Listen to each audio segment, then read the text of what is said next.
عمر حاك بقى. هدول مو رفقاتك اللي كنت عم تتخانق معهم؟ جاي امك لك ابني جاوبها. هدول مو رفقاتي، شركلت فيهم بالطريق. شركلت فيهم؟ كيف يعني؟ يعني حبيبتي هدول 3 4 زعران شفتهم بالطريق عم يقللوا ادب وعم يترازلوا على رجال كبير قد ابوهم. قلنا لهم يا جماعه هذا رجال كبير عيب ما حلوه. قال انت ما دخلك، ما عجبهم كلام بنعلقنا. معناتها الحق عليهم، اي بيستاهلوا. بس كيف هيك؟ هجمت عليهم 7 8 اشخاص، خزيت العين على القلب شو قوي. 3 كانوا مو 7 8. بعدين انت عم تشجعوا كمان، يعني لو شي واحد غزه سكينه ما كان قتله؟ ايه كان قتل. وحياتك 20 واحد مثل حكايته ما بيغبروا على صباطي. لك يا امي، يا امي ما بيسوى هيك، معقوله كل يوم والتاني خناقه، كل يوم والتاني خناقه؟ شو بساوي؟ ما بقدر حدا يدعصلي على طرف وضل ساكت. هلا كل اللي عم تتخانق معهم هن اللي عم يدوسوا لك على طرف، انت ما عم تعمل شي بنو؟ والله يا بنت الحلال هالدنيا هي بدها واحد مثل عمر. لك انت شو صاير لعقلك؟ اختي انا بحب البني ادم اللي قد حاله، ما يقبل حدا يستوطي حيط ابنه. روح. ذاتا هو ما صارت اخلاقه هيك غير من عمايلك. شو قصدك؟ شو هلا رح تتخانقوا يعني؟ لا، انت بتعرف قديش انا ببعد عن الخناق وبراعيها لامك. عمر في كلام بدي احكيه بيني وبينك. كلام شو؟ عم قل لك بيني وبينك، بتقلي شو؟ ايه احكي لي شوف يلا. انت مو وعدني تاخذني اليوم على الارض السعيده؟ واليوم الاول هي. بس جد في كلام مهم بدي اقول لك اياه. حاضر. اسمحي لي ارجع التليفون. ايه معلم؟ لا والله هلا مالي فاضي. لا والمسا كمان بدي اخذ اختي مشوار. لا ما في شيء اهم من اختي. ايه معناتها بوصلها على البيت وبيجي لعندكم. لا ما بتاخر ما بتاخر. عم بقول لك ما بتاخر. الله معك.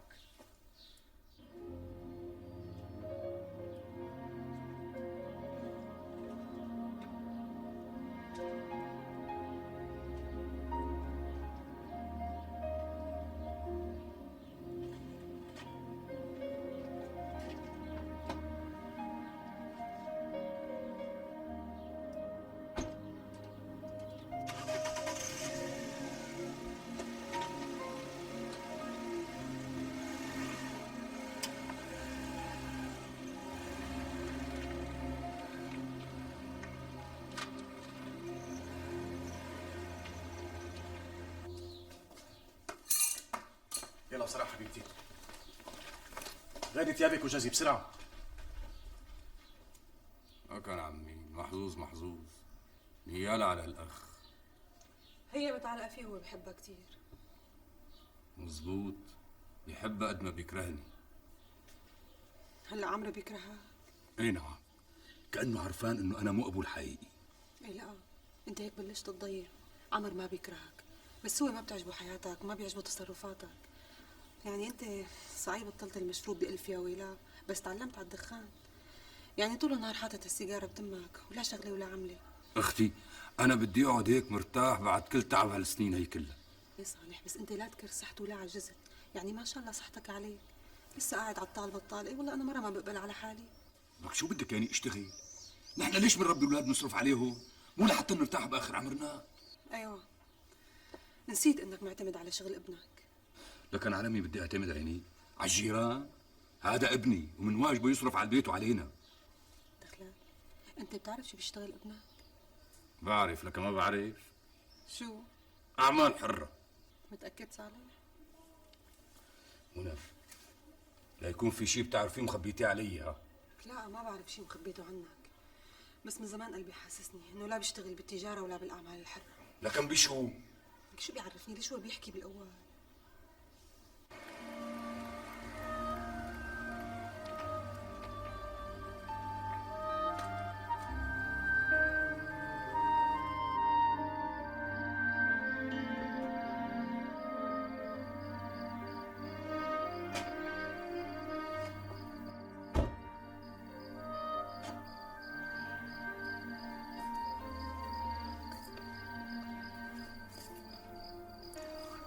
نعمة، شو مطفي الكهرباء؟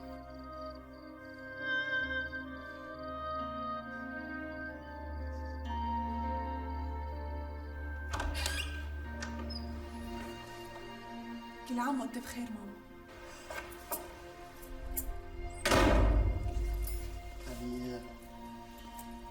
هي مفاجأة حقها $1,000,000. لسه المفاجأة ما اكتملت. اتصلتوا برفقاتي كمان؟ دليل تليفونك لقيته بالصدفة. بالصدفة يا محتالي؟ وأنا من امبارح عم دور عليه؟ اشعلوا لنا شمعة بقى. لا لا لا، لحظة، بدكم تحتفلوا بعيد ميلادي وأنا بالبيجامة؟ ايه احلى، على القليل بنعرف انك رياضي. اطلع حبيبي غير ثيابك. أوكي يلا بالإذن.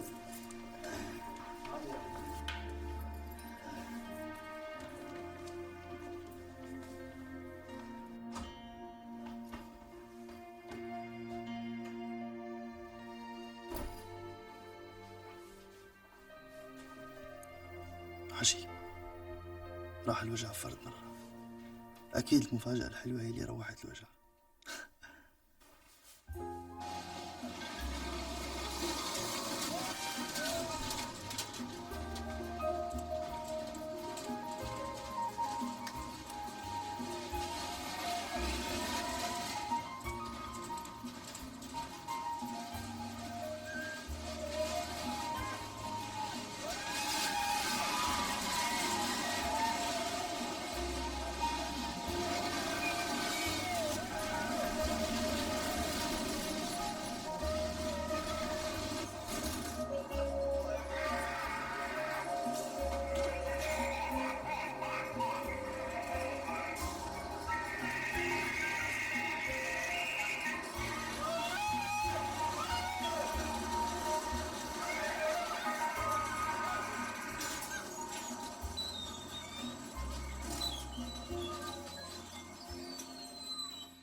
تسلم يلا يلا. سلمي وتسلمي. شكرا لما انتهيتي جدو؟ تهدي سلمي. الله يسلمك. شكرا يا شباب يا صباح. يلا يلا تفضلوا تفضلوا تفضلوا.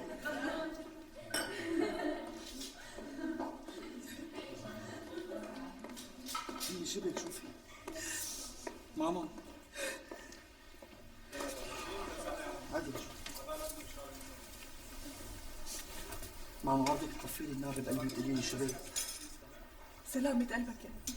يا امي الله يسلم قلبك، من وقت ما وعيت على الدنيا وكل سنه بتعملي لي عيد ميلاد وكل سنه بشوفك عم تبكي بقول لك شبك تقولي لي مبسوطه ما في شيء.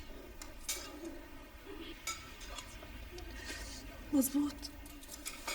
لا امي، هذا الكلام مو مزبوط، لانه انت ما بتبكي باعياد اخواتي البنات. بعدين الشيء الاهم من هذا كله انه انت عيونك كلها حزن ما فيها سعاده. لهلا ما عم بقدر انسى اخوك التوم، الله يرحمه. ماما من 20 سنه ما عم تقدري تنسيه، وخاصه انه الله دخيله ورزقك بثلاث بنات بيطيروا العقل. يمكن لانه مات بسببي وبسبب تيتي، يمكن لانه ما بعرف شلون مات ولا وين مات، يمكن لانه كيف يعني ما بتعرفي؟ خلص رجع لعند رفقاتك. ماما الله يخليك، كيف مات اخ رياض؟ وليش كنتوا السبب انت وتيتي؟ هاتي لشوف، شو هذا الحكي اللي بدك تحكي لي اياه بيني وبينك؟ يعني قول. يا سلام، طبعا حبيبتي بدك تقولي، ولا انا لكن ليش جايبك لهون؟ بس بشرط انك ما تزعل مني.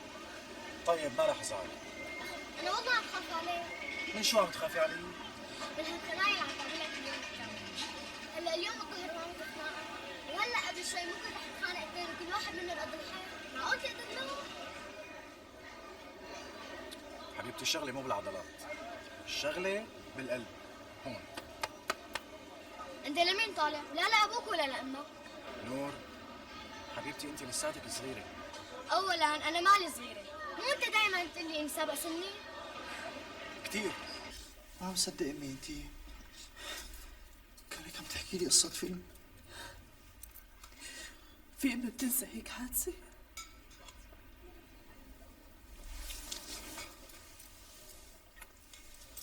أنا آسف إني اضطريتك تحكي بس خلص حاجة كفي.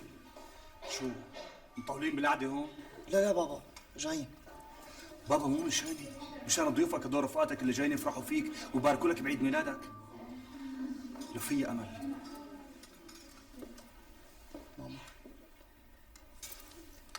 الله يخليكي، وعديني إنه ما بقتل. ما بقدر يا زيد، هذا توأمك. تعرف شو يعني توأمك؟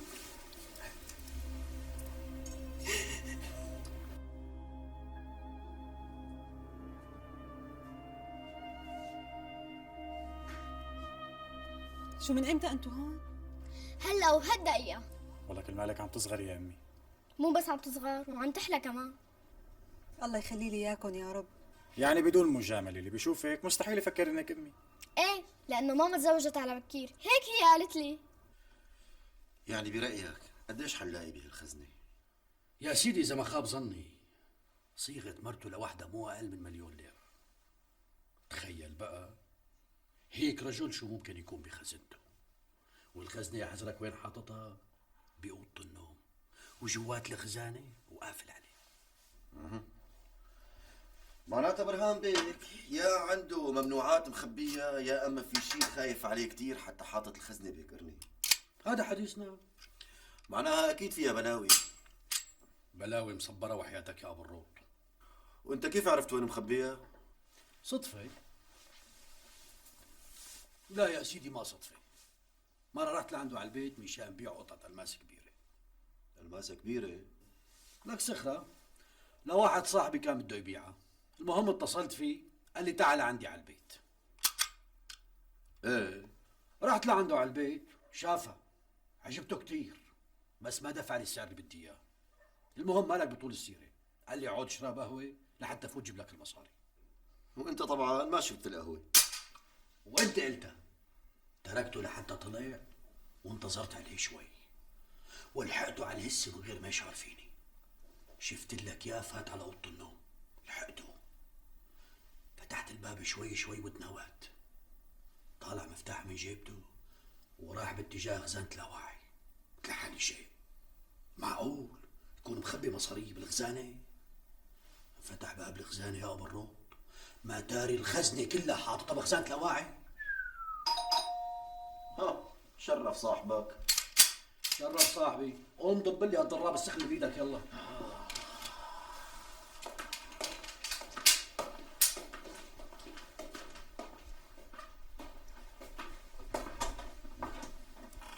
اهلين عمير. مساء الخير معلم. بس نحن هيك ما اتفقنا اه؟ عفوا نحن على شو متفقين؟ قديش سامعك هلا؟ قلت لك يا معلم انه اختي كانت. اختك مو اهم من شغلنا. وشغلكم مو اهم من اختي. بدك تعال هو باي يا لطيف مخك شو تنيح. فوت فوت خلص مي.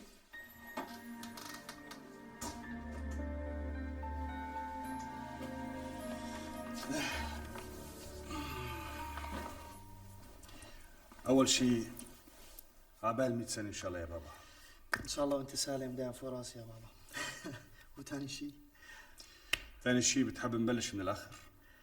يعني أنا بتمنى نبلش من الآخر لأن الخلاصة مثل ما بدك بابا.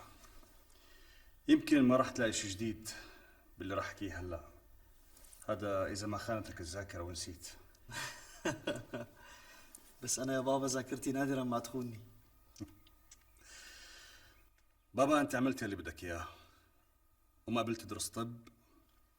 طبعا انا ما وقفت بوشك، بالعكس انا شجعتك لاني فهمت منك انه حابب تكون واحد من رجال الاعمال المهمين بهالبلد، رجال الاعمال اللي بيعتمدوا على الدراسه والاختصاص.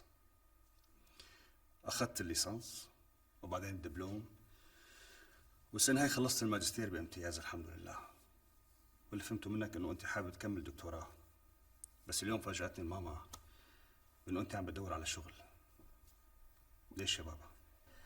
قلت لحالي بابا بشتغل وباخذ الدكتوراه اثناء شغلي. طب وليش مستعجل على الشغل؟ لاني حابب اشتغل. اما ليش فتحت ماما بالموضوع قبل ما فاتحك انا اسف. لا بابا، مو هذا موضوعنا ابدا. انا وامك واحد. يعني بس برايك اداره مشفى كبير ومهمه المشفانا مو من ضمن اختصاص رجال الاعمال؟ طبعا.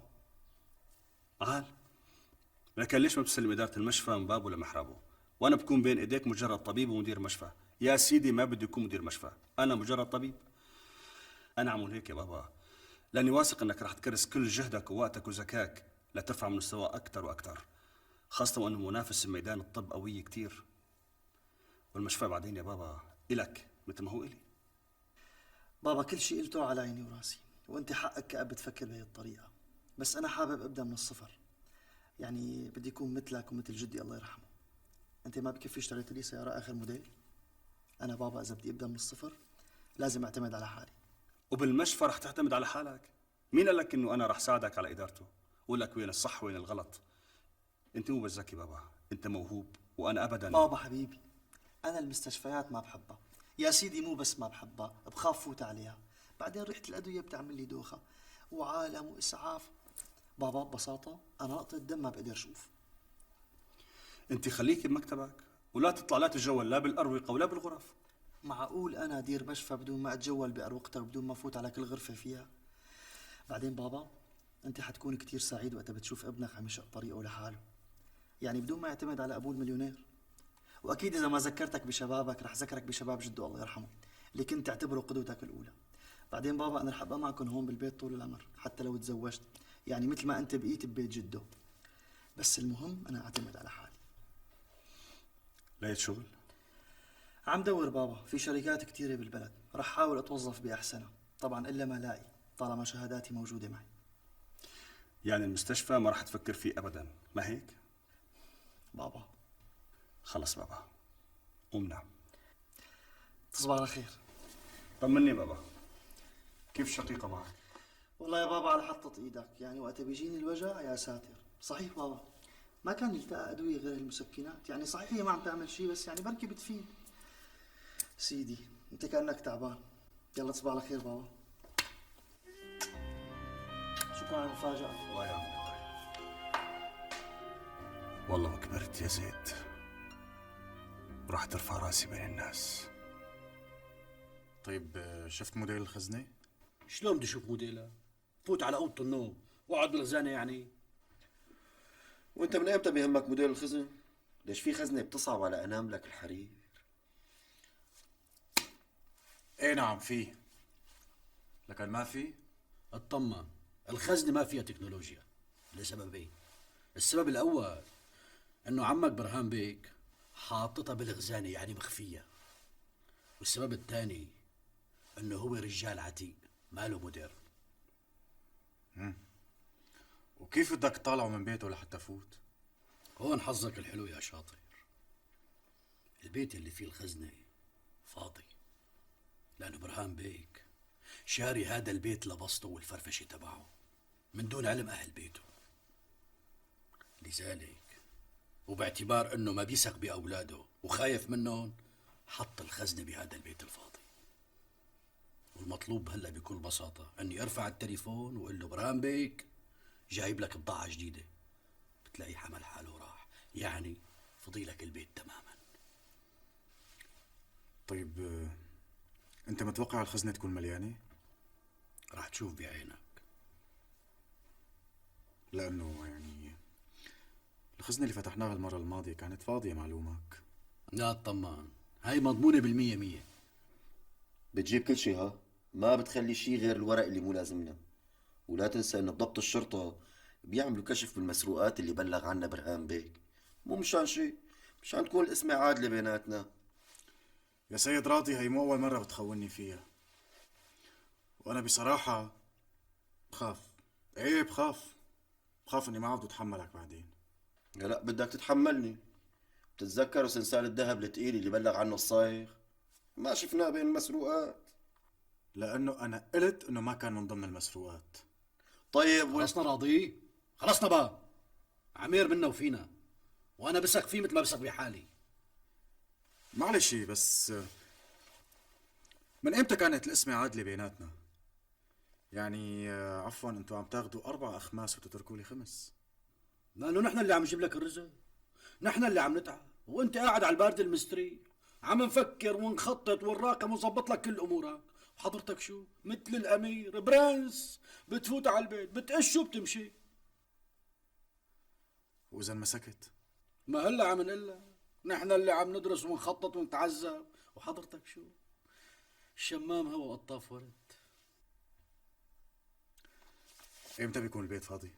اول شي مثل العاده باخدك بدلك على البيت، وتركني 2 3، بعد منا بقول لك تفضل، البيت بيتك، خذ راحتك يا غالي.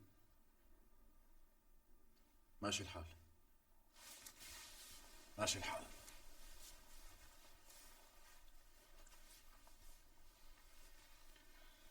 شوف يا سيد راضي،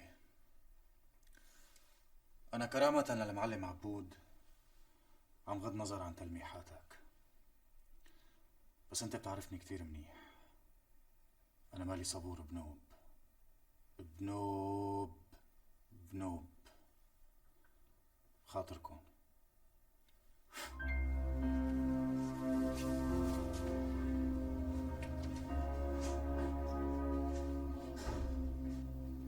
ولا انت ما بتفهم؟ مجنون انت شيء؟ ما بعرف انه عم يلهف منا الشيء الفلاني، اتركه، لانه بالمحصله شو؟ مين عم يستفيد اكثر، نحن ولا هو؟ مو نحن عم نحرط عليه حراته طول الوقت؟ ايه بس راضي، هذا الولد كنز ما بيتقدر بثمن، قلبه ميت وقبضاي بياخذها من دم السبع، لذلك اذا فلت من بين ايدينا بنقدر نلاقي واحد غيره. مشان هيك كل الهوا وخليك على نصتك. ايه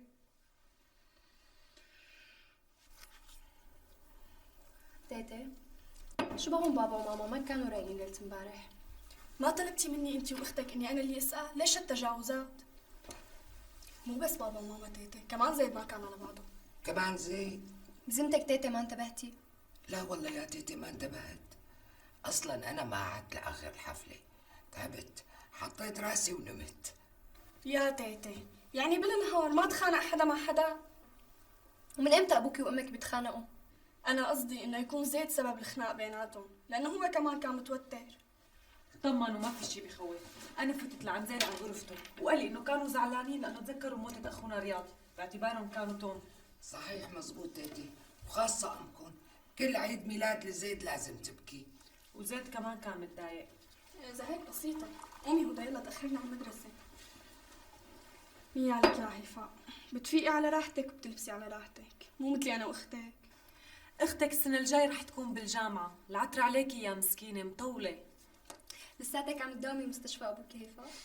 طبعا، بس ممرضة مو دكتورة. بدك ياني اشتغل دكتورة وانا لسه طالبة؟ واذا المشفى لأبي؟ بس يعني لك حاجتكم لا تأخرتوا على المدرسة، روحوا. طيب باي. باي باي. اما هالسيدرة مسحوبة من لسانها. صغيرة بكرة بتعقل وبتكبر. هلا سيدرة صغيرة بتخلى بلد.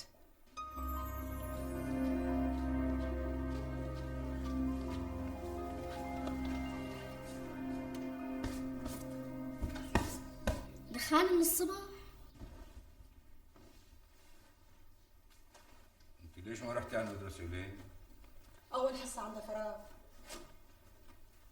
فراغ شو؟ لأنه أنسة العربي غايبة. بلشنا؟ وين غايبة أنسة العربي؟ هلا لا تغير الموضوع. أنا موضوع؟ بابا والله ما بيشتغل تدخن مشان صحتك.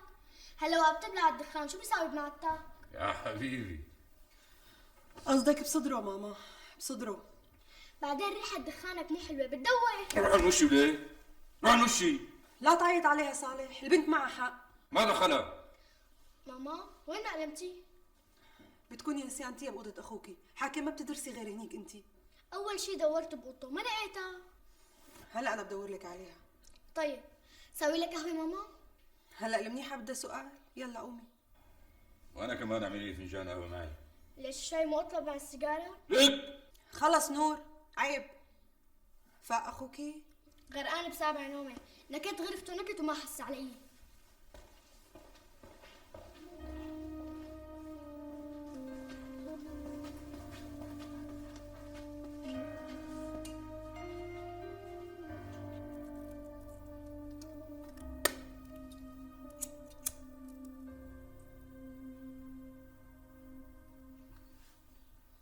هلا طفيتها؟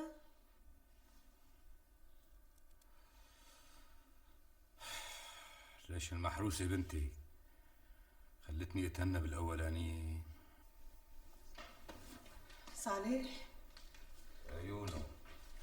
هلا انت شو نوع الدخان اللي بتشربه؟ مشكل يعني؟ كيف يعني مشكل؟ يعني كل مرة بتكون ريحته شكل. ايه لان انا بلف على ايدي هيك. هلا اوقات تطلع وحدة هيك رفيعة صغيرة معومة كتير، تكون ريحتها هيك مثل دخان العادي. ولا هي أدخن شوي، بتكون متكوكة أكتر. لا هي يعني بتكون ريحتها هيك أقوى وأزكى. أزكى؟ ولي على قامتها فعلا ريحتها بتدوخ مثل ما قالت بنتك نور. لا ما بتدوخ. هي جربي لك سحبة. اي قوم خليني اساوي لك فرشتك. قوم. لا خليني مرتاحش. خليني. تفضلي ماما. يسلموا ايديك يا حبيبتي. انا رايحه فيا اخي عمرو. يلا. شلون يا عروس؟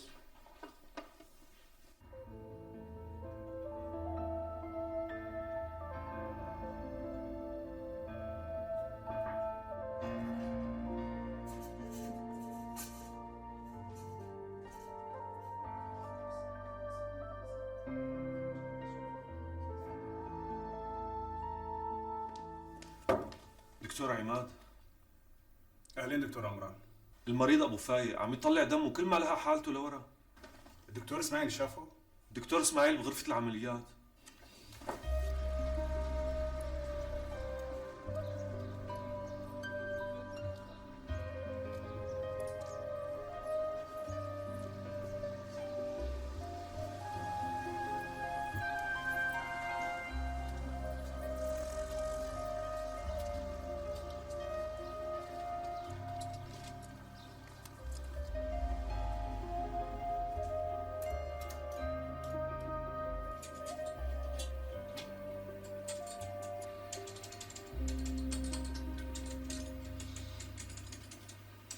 مرحبا. عمرو شو هالمفاجأة الحلوة؟ والله شكلها مالي شايفها حلوة. شو بكي؟ ليش متلبكي؟ لا متلبكي ولا شيء، بس هو صاحب المكتب يعني صعب شوي. تفضل ارتاح.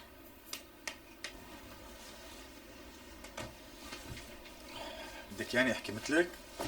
بصوت واطي؟ لا احكي على راحتك، بس على اساس انك ابن عمي وجاي تطمن على صحة ماما. ايه اطمن على صحة ماما هون؟ طب لاقي لك اي حاجة تانية؟ انت بتعرفه عبد الستار هو مانع الزيارات الخاصة بالمكتب، لا الي ولا للموظفين اللي عنده. بس انا مالي شايف موظفين غيرك هون. في 2 هونيك بهداك المكتب. طيب دخلك شغل المكتب ماشي منيح؟ يا سيدي اكتر مكتب عم بيربح بالسوق، انت ما بتعرفه لعبد الستار، زلمة داهية. هلا معقول عم يربح كل هذا الربح وعم يشغلك على هالآلة هي؟ ليش ما عاد تسمع بصوت الآلة الكاتبة؟ ابن عمي عمرو.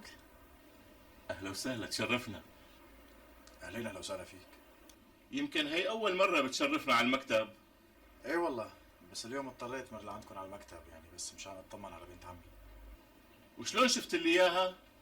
لا تمام، باين عليها مرتاحة بالشغل. تفضل لعندي على المكتب لضيفك. لا معلش شكرا، لازم أمشي. بعدين مثل ما فهمتني بنت عمي إنه المكتب هون عندكم للشغل مو للضيافة. إيه مزبوط.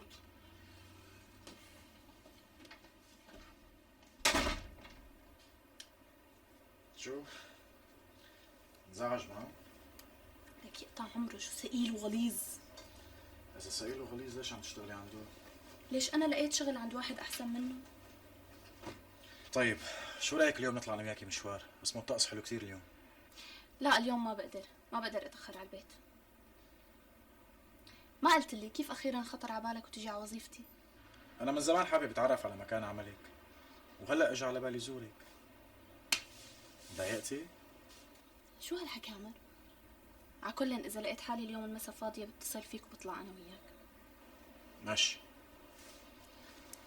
يلا خاطرك.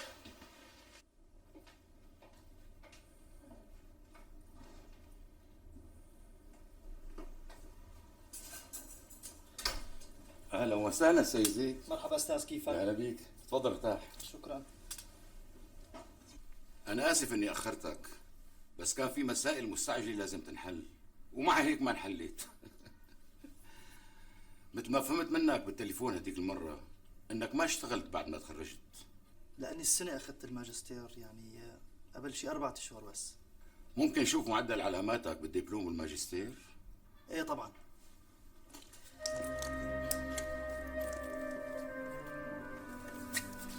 شرف. شو؟ ما رح تقولي لي من هذا الضيف اللي كان عندك؟ اوعي تقولي لي انه ابن عمك؟ هي الحركات ما بتمشي على عبد الستار. ايوه تماما، هو مو ابن عمي بس كأنه ابن عمي. ايوه، معناته هذا هو حبيب القلب اللي عم تصديني من شانه. انت هيك شايف؟ لك معقول تفكري بهيك ازعر؟ ايوه، قلت لي ازعر. ايه ستي، ازعر وعم تنقط الزعرنه من عيونه وناقش لي على ايده قطه. يعني هذا اللي بدك تتجوزيه؟ اذا صار نصيب. ان شاء الله عينه تصيبه وترحشه بالارض. ولك هذا بيتحمل مسؤوليه جواز؟ هذا بيحسن يفتح بيت؟ ولا غارك جماله وطوله؟ اصلا شوي تاني بصير عبد اسود. الاسمر كتير، شوي تاني بصير اسود. بس عمر لونه حمضي مو اسمر. يعني قصدي رمادي غامق بصير اسود. انت شو بيصير لك فجأة استاذ؟ ولك بغار عليك غصب عني، شو بدي اعمل؟ بغار. وبأي صفة عم تغار علي؟ خطيبتك ولا مرتك؟ ولك انت امري وخلال ساعة بتصيري مرتي. قلت لك انا ما بتزوج عضرة. طلقها بالثلاثة. ايه، وولادك؟ ما هن اولادها كمان.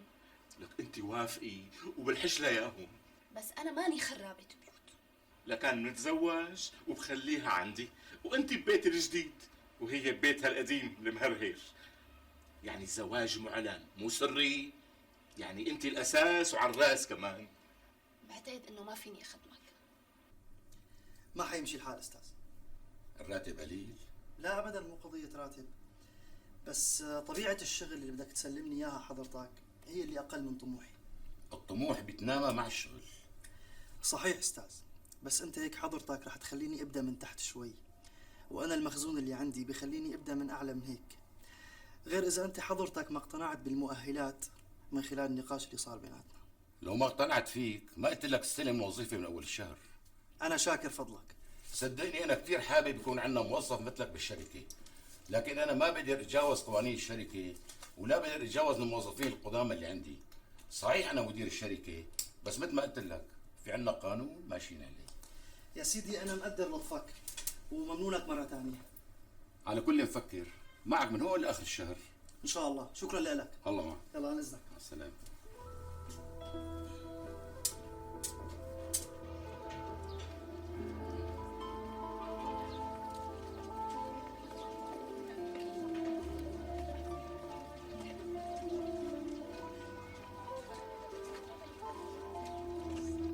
هاي هي البناية، شوفها، الطابق الثاني، الشقة اللي على اليمين. كم شقة في بالطابق؟ في شقتين. الشقة الثانية مسكونة؟ بدك تقول يعني حوالي الساعة 2 3 بعد نص ليل كأنما أنا مسكونة، يعني بتاخد راحتك تمام. مشي؟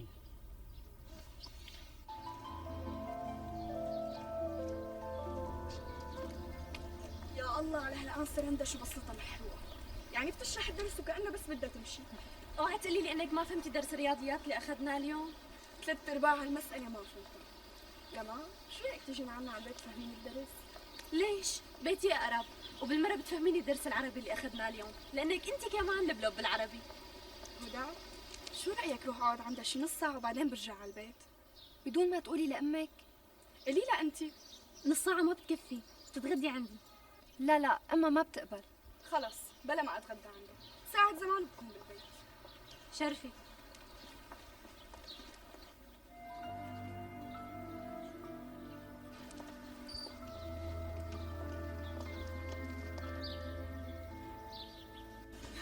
بس ما تكون امك بالبيت. ماما لساتها بالشغل.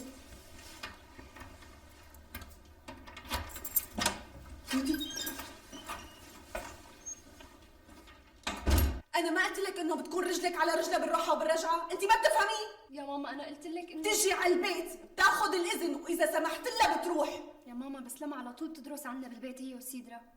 لما تجي تدرس عنا معلش، نحن كلياتنا موجودين بالبيت. بعدين لما عندها اخ شاب وامها وابوها بهالوقت بيكونوا بالشغل.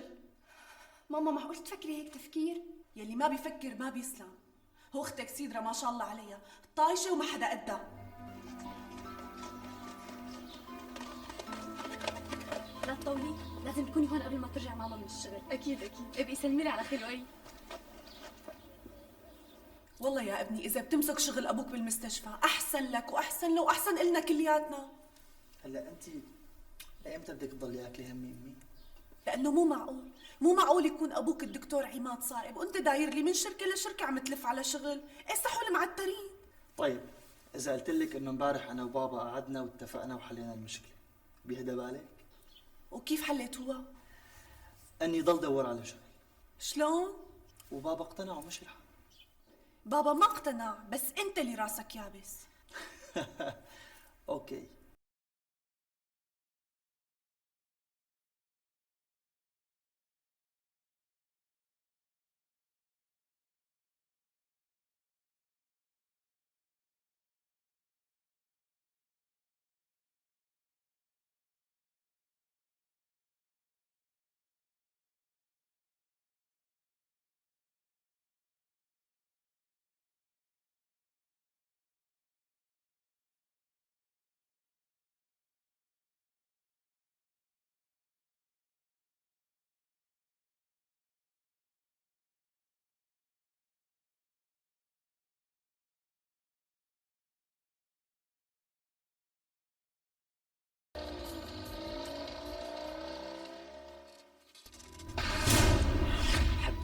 بموت فيكي.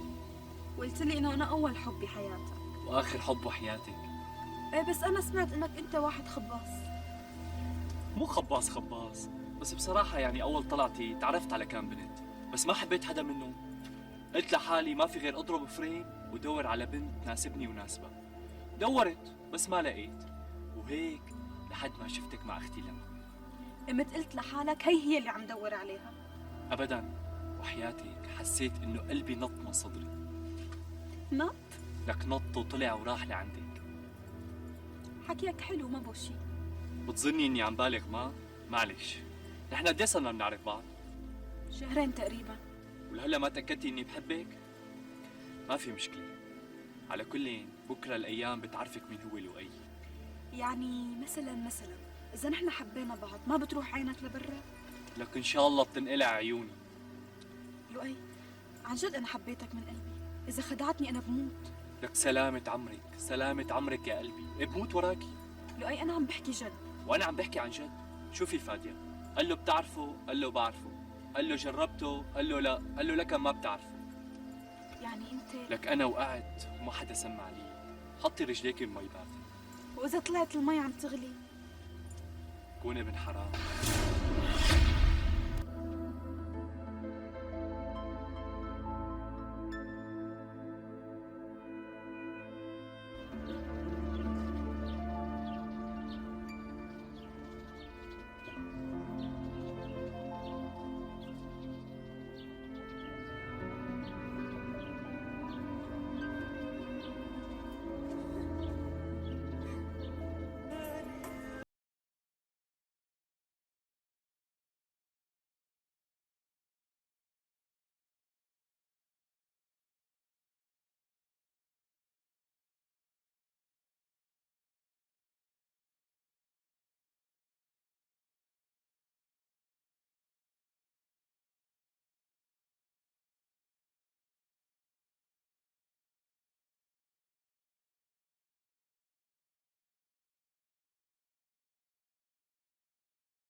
مع أحلاني وأنا فايتة معه على البيت. على الاستديو قال. تعي تعي، وقفي شوي وقفي، لا تخافي.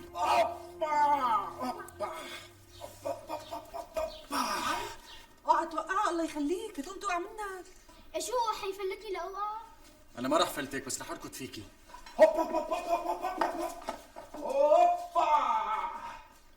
لك يا ريتك تحبني قد ما بتحبها، قد ربع ما بتحبها. يلا انزلي بقى، كبراني وصايره قد الدبه. حاجتك. اوف.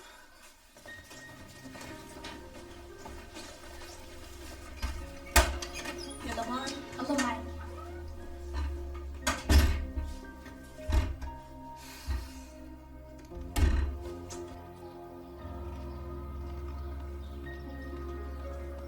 لساتك صغيرة، والصغير بده صبر، بس للأسف أنا ما عندي منه كتير.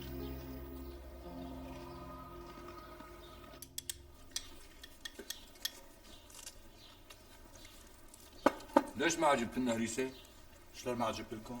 من يومين ثلاثة جبت لكم كيلوين، شو اخذتوه؟ ايه خلصوا، ما شاء الله ابوك بيروح بيجي بياكل حلو، نحن ما دقنا. زلعين. ليش مين منعكم تاكلوا؟ كلوا. أنا أصلا ما بحب الهريسة. صحتين ابي، بس كتر الحلو ما بيسوى. اخي انا لا معي سكر ولا معي ملح، صاير مشفى. ولو لازم تدير بالك كثير. خلاص اصبح بدال الهريسه جيب بقلاوه، بس من فاخره ها. تكرم عينك. بدك تقبش قلبي شو انك مرضي. ايه ماشي ماشي، حطي لك كمان سيروم واحد. ايه برجع بحكي معك. بس الله ستر، كان راح المريض مرة الامتين طعمت وياها مرته. ليش مو منبهين عليها؟ منبهين عليها بتعرف، قال بس غصب عليها، مشتهي الاخ. عمالك شو بك؟ الو، مرحبتين. مين نقول له؟ ايه لحظة، تليفون إلك زين. الظاهرة في الموبايلك؟ بلا المزح. ايوه، شو اخبارك؟ من كتر ما عم تسأل.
لا تنسوا الاشتراك بقناة شوف دراما الثانية ليصلكم كل جديد.